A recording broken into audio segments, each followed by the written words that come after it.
Rise of Nations. This game's great. You take control of a civilization and lead it through history, from the classical age to the post-nuclear age. I used to play this a lot when I was younger, but let's not waste time and get straight to the gameplay. The first thing to note is this game borders mechanics. You can only build most economic building inside the city economic radius, and new cities plus military buildings are confined to your national borders. One of these is the fort, which will expand it almost as it were a city, contrary to the towers, which are just for protection. It's also worth noting that you can destroy cities. You reduce them to 0 HP and then capture them with infantry. After a brief timer, they will be assimilated into your empire. There are several nations to choose from, each with their own unique units and bonuses. They also look different from each other based on their culture, which is something other games with similar premise don't necessarily do. There's a lot to the gameplay, so get ready. This game will be very taxing on your macro skill, as there are 6 different resources. Food from farms, timber from trees, metal from mountains, gold from trade routes and taxation, oil from oil wells, and knowledge from universities. You're going to need all of them, and they organically require you to expand, as there's a limit on how many resources you can get from one city. You can only build 5 farms per city, and how many citizens you can get on wood or metal are dictated by the size of the forest or mountain respectively. Oil wells are limited by 1 per oil spot, obviously, and university can hold up to 7 scholars at a time, but you can only build 1 per city. You can also exploit rare resources with the use of a merchant. They give a little bit of income and a unique bonus each. There are other buildings you should put on your city to optimize production. A temple for extra HP and border influence, a granary for food production, a lumber mill for timber, a smelter for iron, a market for a flat wealth income, and a refinery for oil. Of course, only one of these is allowed per city. They also have researchable upgrades to both resource production faction-wide and to either units or buildings. The Tower 2 has an upgrade to cause attrition damage to the enemy in your territory, and one to turn your citizens into militia if needed. Another building you can only construct once is the Senate. It makes the city you built it in your capital, and gives access to 2 different government upgrade paths, one for aggression and one for defense. Lastly, there are the library technologies, always displayed at the top of the screen. You need a fixed amount of these to advance to the next stage, and everyone gives a bonus to something. The military branch gives more PopCap and allows you to upgrade your units. The civic one gives more buildable cities and unlock the tower and temple researches. The commerce branch gives more income cap and allows for more caravans to be built. And lastly, the science branch cheapens the cost of the other technologies and allows you to research all of the aforementioned resource boosting upgrades. When you are at the information age and researched all of them, you get 4 more for the late game. One makes you immune to nukes, one makes your timers and countdown instant, one lets you build advanced aircraft and raise the production cap to 999, and the last one makes your unit production instant. That's a lot to think about while playing, but it mostly comes in steps, so you'll have time to remember them. You can also build wonders. Each one gives a different bonus, can only be built by 1 player, and with standard settings you can win just by building lots of them. Of course, on top of this is unit production and macro engagements. How's the combat in this game? Let's talk units. Land combat is divided in halves. In the first half, you get a basic rock paper scissors where melee infantry beats skirmishers and cavalry, skirmishers beats archers, and archers beats melee infantry and ranged cav. Something similar happens with cavalry, like cav beats ranged infantry and ranged cav, heavy cav beats light cav and ranged infantry, and ranged cav beats heavy cav and melee infantry. They also do extra damage to civilians, so they're perfect for raiding. The siege factory is simpler. Siege unit, supply wagon for the attrition damage, and anti-aircraft trucks in the late game. At some point, the matchup is simplified. The stable becomes the auto plant with only 2 units. Armored vehicles deals with infantry, and tanks deal with anything else. The barracks has a few more options. Infantry, heavy infantry to deal with cavalry and tanks, machine guns, which are more defensive version of the infantry, and a flamethrower, which is for buildings. Just be aware that infantry enters the second phase during the Enlightenment Age and cavalry does so in the Industrial Age. Eventually you'll get access to the airfield.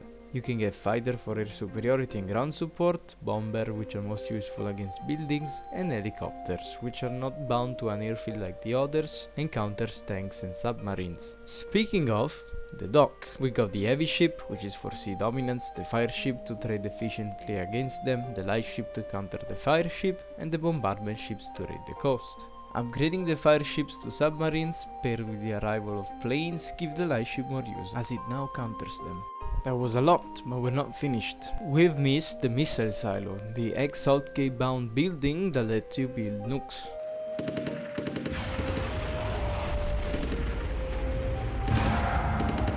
They're the only units that cost knowledge. If an enemy city is in range, then you can go to town. You only get a limited amount of them dictated by the Armageddon clock. Once it reaches 0, everybody loses. Also, when you use one, you're unable to buy or sell resources for 2 minutes. Are we done yet? No? Fine. 3 more support units, and 2 of them are from the fort. The general can entrench your units, make them invisible, force march them, and create decoys. The spy can make a unit or a building an informer, gaining its line of sight. He can bribe units to your side, and he can kill enemy spies or informers with the counterintelligence ability. The scout comes from the barracks, and while in the beginning its use is, scouting, he gains lots of abilities by the late game. It has counterintelligence, he can damage a building with an explosive, he can snipe a unit for an instant kill, and it passively jams nearby anti-air, both units and emplacements. All of the 3 units' ability cost craft, a mana-like bar that replenishes automatically. So yeah, as I said, there's a lot to this game. What about the single player? There's a lot of content to keep you occupied, starting with 5 different campaigns that ask you to conquer the world. Beside the vanilla skirmish-only campaign, there are 4 ones added with the Thrones and Patriot expansion. Each is set in a different era and offers various degrees of freedom. They all follow the basic rules, however: limited aging, no in-match wonders, campaign map bonuses, reinforcing armies, etc. The first one is the Alexander campaign, which is set in the classical age, where you have to beat everyone, no allegiances allowed. What happened to Sicily though? The second one is the New War campaign. You can play as the locals or as the Europeans, which are more technologically advanced but have less PopCap. Playing as the Americans, these ones, not the natives, also adds a challenge to free yourself from the British. The third one has you retrace the steps of Napoleon, beginning from his early campaigns where he's just a general and can't make strategic decisions. At least Sicily is fine now, but why is it controlled by the Papal States? And why is Denmark controlled by the Dutch? And why is Tunisia controlled by the Knight of Malta? Lastly, the true cherry on top, the Cold War. This isn't the heated up Cold War scenario that so many games explored, this is about Cold War proper. You can play as either the Soviet or the Americans, as you go around conducting policing operations to try and place more of the world within your sphere of influence. You'll get to fight in the better known conflict of the war, like Korea, Afghanistan, or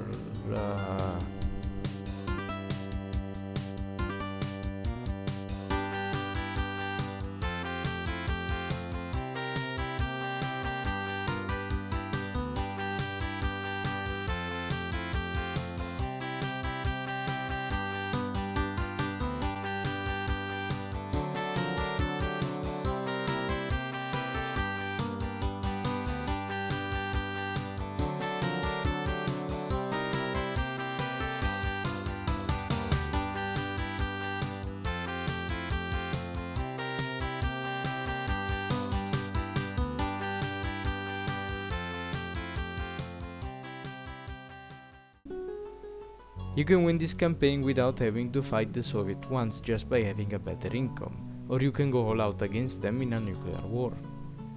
You can also conduct espionage missions. These are way different from skirmishes and somewhat more quick.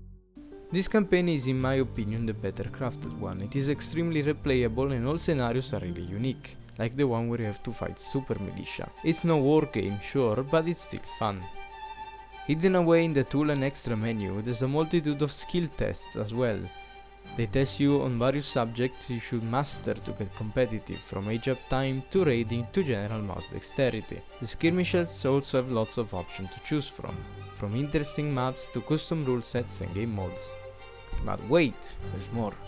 This game has access to the Steam Workshop, where you can download lots of scenarios and mods or make your own with the in-game editor. The amount of in-game options is also pretty good.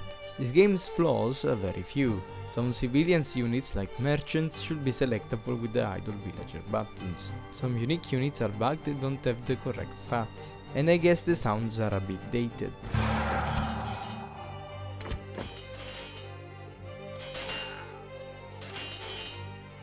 Also, maybe some unique units are a bit weird, like the Mayans having recoilless rifles and Bantus having American planes as unique units.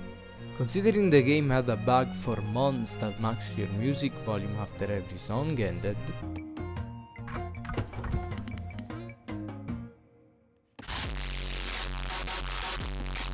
I don't expect them to be tackled anytime soon. Other than that, this is as close as a perfect game as there ever was content-wise. Can't speak much for balance because I've not ventured into multiplayer yet, but judging by the admittedly few casts of multiplayer matches, it looks fine. So buy this game if you love real-time strategy. It's well worth its cost for the single-player content alone, and the multiplayer's live too if you dare challenge people who have been playing since 2003. Okay, thanks for watching.